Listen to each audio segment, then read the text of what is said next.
they dash win the match, will win the match or going to win the match. எது கரெக்டான ஆன்சரா இருக்கும்? நிறைய பேருக்கு இந்த will versus going to ல டவுட்ஸ் இருக்கும். ஸோ இதை தான் இந்த வீடியோவில் நம்ம பார்க்க போகிறோம். இனி உங்களுக்கு இந்த எப்பப்போ will யூஸ் பண்ணணும் எப்பப்போ going to யூஸ் பண்ணணும்னு சொல்லிட்டு எந்த கன்ஃபியூஷனும் இருக்காது. So let's get started. First will. இப்போ ஒரு விஷயத்த ரெண்டுமே பார்த்தீங்க அப்படின்னா ஃபியூச்சரில் நடக்க போகிற விஷயத்தை பற்றி பேசுகிறதுக்கு தான் யூஸ் பண்ணுவோம். வில்லும் சரி கோயிங் டுவும் சரி. ஸோ இந்த வில் பக்கத்தில் ஃபஸ்ட்டு இதோட ஃபார்மேட் பார்த்துருவோம். வில் பக்கத்தில் நம்ம யூஸ் பண்ணுறது எப்படி இருக்கும்? பேஸ் ஃபார்ம் ஆஃப் வேர்புன்னு சொல்லுவாங்க. Simple present tense. Will go, will come, அதாவது V1. Okay, base form of verb. will dance, will go, will come, will do அப்படின்னு சொல்லிட்டு அதே மாதிரி தான் கோயிங் டு பக்கத்துலேயும் நம்ம போடக்கூடிய வார்த்தை, போடக்கூடிய verb என்னவா இருக்கணும் அப்படின்னா பேஸ் ஃபார்ம் ஆஃப் verb-ஆ இருக்கணும். will visit, going to visit. Okay, I'm going to come, she is going to come, she is going to dance. So இதுலேயும் பார்த்தீங்க அப்படின்னா கோயிங் டு பக்கத்துலேயும் V1 base form of verb போடணும். ரெண்டுமே ஃப்யூச்சரை பற்றி பேச போகிறதுனால அந்த ஃப்யூச்சரை ரெப்ரசன்ட் பண்ணக்கூடிய வார்த்தை தான் will ஆர் கோயிங் டு. அது பக்கத்தில் base form of verb V1 நம்ம போடணும். ஓகே, இதுதான் ஃபார்மேட். இப்போது will எப்போ யூஸ் பண்ண போகிறோம் அப்படின்னா, இப்போ நீங்கள் என்கிட்ட கேட்குறீங்க will you go home tomorrow? நீ நாளைக்கு உங்கள் வீட்டுக்கு போவியா? நான் அப்படியே யோசிச்சுட்டு இருந்துச்சேன். ஓகே, ஐ கோ ஹோம் டுமாரோ. ஸோ அப்போது இம்மீடியட்டாக நான் பேசிட்டு இருக்கிற பொழுது அந்த சமயத்தில் எடுக்கக்கூடிய டெசிஷனுக்கு வில் யூஸ் பண்ணுவேன். இம்மீடியட்டாக நான் உங்ககிட்ட பேசிகிட்டு இருக்கேன், அந்த பேசிகிட்டு இருக்கிற சமயத்துலேயே எடுக்கக்கூடிய டெசிஷனுக்கு வில் யூஸ் பண்ணுவேன். ரைட், ஐ வில் ஹேவ் சாலட்னா, ரைட். நெக்ஸ்ட் அண்ட் அதே மாதிரி கோயிங் டு அப்படின்றது நீங்கள் என்கிட்ட கேட்குறீங்க ஒரு விஷயத்தை பற்றி, நீங்கள் கேட்குறதற்கு முன்னாடியே இப்போ நான் அதை பற்றி பேசுகிறோம் இல்லையா, பேசுகிறதற்கு முன்னாடியே அதை பற்றி நான் பிளான் மேக் பண்ணிட்டேன், இதுதான் நடக்க போகுது அப்படின்னு சொல்லிட்டு நான் யோசிச்சு வச்சுட்டேன். அப்படின்ற பட்சத்தில் நான் கோயிங் டு யூஸ் பண்ண போகிறேன். ஸோ இங்கே எக்ஸாம்பிள் எடுத்துக்கோங்க. நாளைக்கு உங்கள் ஆன்ட்டியை விசிட் பண்ண போகிறீங்களா? ஸோ இந்த எக்ஸாம்பிள் எடுத்துக்கோங்க. நெக்ஸ்ட் ஃப்ரைடே உங்கள் ஆன்ட்டியை விசிட் பண்ண போகிறீங்களா? நான் பேசிக்கிற சமயத்தில் எடுக்கல அந்த டிசிஷன், முன்னக்கூட்டியே எடுத்துட்டேன். அதனால் ஐ am going to visit my and next Friday. Yeah, I am going to visit my and next Friday. Right, understand? So இங்கே பார்த்தீங்க அப்படின்னா நான் பேசிகிட்டு இருக்கிறப்போ தான் அந்த டெசிஷன் எடுத்திருக்கேன், அதனால் ஓகே நான் இப்போ சாலட் எடுத்துக்கிறேன் அப்படின்னு சொல்கிறேன். பட் இது நான் நீங்கள் பேசிகிட்டு இருக்கோம், அதை பற்றி தான் நம்ம பேசிகிட்டு இருக்கோம். ஆன்ட்டி வீட்டுக்கு நெக்ஸ்ட் ஃப்ரைடே போகிறீங்களா இல்லையான்னு கேட்குறீங்க என்ன.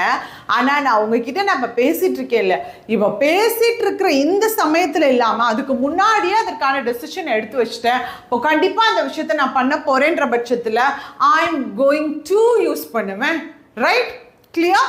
ஸோ வில் அப்படின்றது பேசிட்டு இருக்கிற சமயத்தில் இம்மீடியட்டாக எடுக்கக்கூடிய டெசிஷன். கோயிங் டு அப்படின்றது முன்னக்கூட்டியே ப்ரீ பிளான்டா நான் அதை பற்றி பேசுகிறதுக்கு முன்னாடியே எடுத்து வச்ச decision. Right, so next one இன்னொரு சில எக்ஸாம்பிள்ஸ் பார்த்தீங்க அப்படின்னா உங்களுக்கு ரொம்ப கிளியராக இருக்கும். ஸோ ஃபர்ஸ்ட் பாருங்கள், ப்ராமிசஸ், ஆஃபர்ஸ் அண்ட் த்ரெட்ஸ். ஒன்றும் இல்லை, அதாவது ப்ராமிசஸ் அப்படின்னா என்னது? உங்களுக்கு நான் நம்பிக்கை கொடுக்குறேன், வாக்கு கொடுக்குறேன், கரெக்டாக? அப்போ ஐ வில் ஹெல்ப் யூ, அந்த கேஸில் வில் யூஸ் பண்ணலாம். நான் உங்களுக்கு ஒரு வாக்குறுதி கொடுக்குறேன் அப்படின்னா வில் யூஸ் பண்ணுவோம். வில் பக்கத்தில் V1 ஹெல்ப். ரைட், ஓகே, உங்களுக்கு வாக்கு கொடுக்குறேன். அண்ட் அதே மாதிரி ப்ராமிஸ் ஆர் ஆஃபர் இது யூஸ் பண்ணிக்கலாம். த்ரெட், பயமுறுத்துறது. For example, I won't help you. வில்லோட நெகட்டிவ் ஃபார்ம் என்ன? Will plus not, will plus not won't, கரெக்டா? won't வரும். அப்போ ஐ won't help you if you didn't listen. நீ லிசன் பண்ணவில்லை என்றால் நான் உனக்கு ஹெல்ப் பண்ண மாட்டேன். அப்போ பயமுறுத்துறது, த்ரெட்ஸுக்கு வில் யூஸ் பண்ணுவோம். ரைட், வில்லோட நெகட்டிவ் ஃபார்மில் இங்கே யூஸ் பண்ணியிருக்கேன்.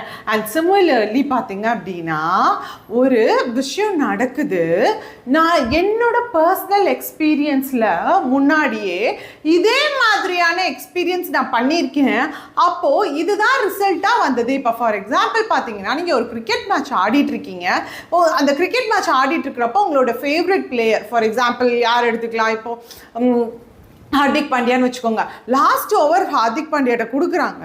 லாஸ்ட் ஓவர்ஸ் எல்லாம் வந்து ஹார்திக் பாண்டியா போடுறப்போ அண்டர் ப்ரெஷரில் கூட நல்லா போடுவார். அப்போ இந்த ஓவர்லேயும் அவர் வந்து கண்டிப்பாக நல்லா போடுவார், நம்ம வின் பண்ணுறதுக்கு பாசிபிலிட்டிஸ் அதிகம் அப்படின்னு சொல்லிட்டு என்னோட பர்சனல் எக்ஸ்பீரியன்ஸ், நான் பார்த்த விஷயங்கள் வச்சு நான் ப்ரெடிக்ட் பண்ணுறேன் ஒரு விஷயத்த அப்படின்னா அங்கே நான் வில் யூஸ் பண்ணுவேன். I think United will win the game. அப்போ ஒத்துமையாக இருந்தால் அந்த கேமை வின் பண்ணுவோன்னு சொல்லிட்டு எனக்கு தெரியும். ரைட்? புரிஞ்சுதா? நான் என்ன நினைக்கிறேன்னா, we will win the game. ஏன் அப்படி நான் நினைக்கிறேன்? ஏன்னா ஹார்திக் பாண்டியா தான் லாஸ்ட் ஓவர் பால் பண்ணுறாரு. என்னோட பர்சனல் எக்ஸ்பீரியன்ஸ் அதே மாதிரி தான் இங்கே கொடுத்துருக்காங்க. இதே இது கோயிங் டு எப்போ யூஸ் பண்ணுவோம் அப்படின்னா, எவிடன்ஸை வச்சு. எவிடன்ஸ்னா என்னது? சாட்சி. ஏதோ ஒரு சாட்சி இருக்கு, அதை வச்சு பிலீவ் பண்றப்போ கோயிங் டு யூஸ் பண்ணுவோம். ஃபார் எக்ஸாம்பிள் பார்த்தீங்க அப்படின்னா, look at the black clouds, it's going to rain. அப்போ எனக்கு தெரியும் இது யூனிவர்சல் ட்ரூத். என்னோட எக்ஸ்பீரியன்ஸ்லயும் நான் பார்த்த விஷயத்தை வச்சு நான் பேசல. This is universally accepted one. மேகம் அப்படியே கருகிட்டு வருதா, எப்படி சொல்ல, மேகம் வந்து இருட்டிட்டு வருது அப்படின்னா அங்கே மழை பெய்ய போகுது அப்படின்றது எனக்கு தெரியும். அப்போ இங்க பாத்தீங்கன்னா அதுதான் கொடுக்குறாங்க. Look at those black clouds, it's going to rain. அப்போ which is universally accepted, அதாவது எவிடன்ஸை பேஸ் பண்ணி இருக்கக்கூடியவைகளுக்கு going to யூஸ் பண்ணலாம். ரைட்? கோயிங் டு யூஸ் பண்ணலாம். அண்ட் அதே மாதிரி அந்த மொமெண்ட்ல உடனடியாக ஃப்ராக்ஷன் ஆஃப் செகண்ட்ஸ்ல அதுக்கு அடுத்தடுத்து நடக்க போற விஷயங்களுக்கு கோயிங் டு நீங்க யூஸ் பண்ணலாம். Look, the bomb is going to blast. ஐயோ பாரு, குண்டு போட்டாங்க, வெடிக்க போகுது. Look, the bomb is going to blast. Right? So இப்போ வில் எப்போ யூஸ் பண்ண போகிறோம், கோயிங் டு எப்போ யூஸ் பண்ண போகிறோம், ஒரு குட்டி ரீகேப் பார்த்துருவோம். வில் எப்போ யூஸ் பண்ண போகிறோம் அப்படின்னா, அதாவது நான் ப்ரெசென்ட்ல ஒரு ஆக்ஷனை இப்போதான் அது நடக்க போகுது அப்படின்னு சொல்லிட்டு இந்த விஷயத்த டிசைட் பண்ணுறேன் அப்படின்னா அதுக்கு வில்லும், முன்னக்கூட்டியே டிசைட் பண்ணிட்டேன் அப்படின்னா அதுக்கு கோயிங் டுவும் யூஸ் பண்ணுவோம். அதே மாதிரி வில் எப்போல்லாம் யூஸ் பண்ணுவேன்னா, ஒரு ப்ராமிஸ் பண்ணுறப்போ, ஆஃபர், நான் ஏதோ ஒரு விஷயம் யாருக்கோ ஆஃபர் பண்ணுறேன்றப்போ, இல்லை பயமுறுத்துறப்போலாம் வில் யூஸ் பண்ணுவேன். அண்ட் அதே மாதிரி என்னோட பர்சனல் எக்ஸ்பீரியன்ஸ் பேஸ் பண்ணி இருக்கக்கூடிய விஷயங்களுக்கு வில் யூஸ் பண்ணுவேன். கோயிங் டு எப்போ யூஸ் பண்ணுவேன்னா, ஒரு எவிடன்ஸ், சாட்சியை வச்சு ஓகே இதுதான் நடக்க போகுது அப்படின்னு சொல்லிட்டு அந்த சாட்சியை பேஸ் பண்ணி இருக்கக்கூடியவங்களுக்கு கோயிங் டுவும், அண்ட் அதே மாதிரி அந்த மொமெண்ட்ல நடக்க போகுது அப்படின்னா கோயிங் டுவும் நம்ம யூஸ் பண்ணுவோம். ரைட்? ஸோ இப்போ நம்ம கொஸ்டின் சால்வ் பண்ணலாம் so that you'll get a clear idea. Look, the storm dashed it at any time. பாரு, புயல் எப்போ வேணாலும் வரலாம், பயங்கரமா இருக்கு காத்து அப்படின்னு சொல்றோம். அப்ப இங்க என்ன வரும்? எஸ், at that moment, அந்த மொமெண்ட்ல நடக்க போறதுக்கு என்ன வரும்னு பார்த்திருக்கோம். Going to. Look, the storm is going to hit any time, right?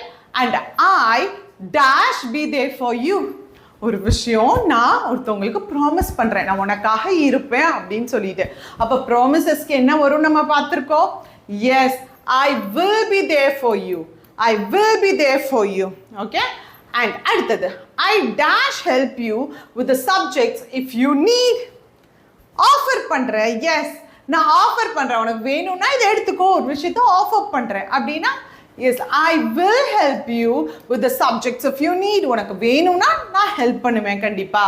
And அடுத்து இதுக்கான ஆன்சரை நீங்க காமெண்ட் பாக்ஸ்ல போடுங்க.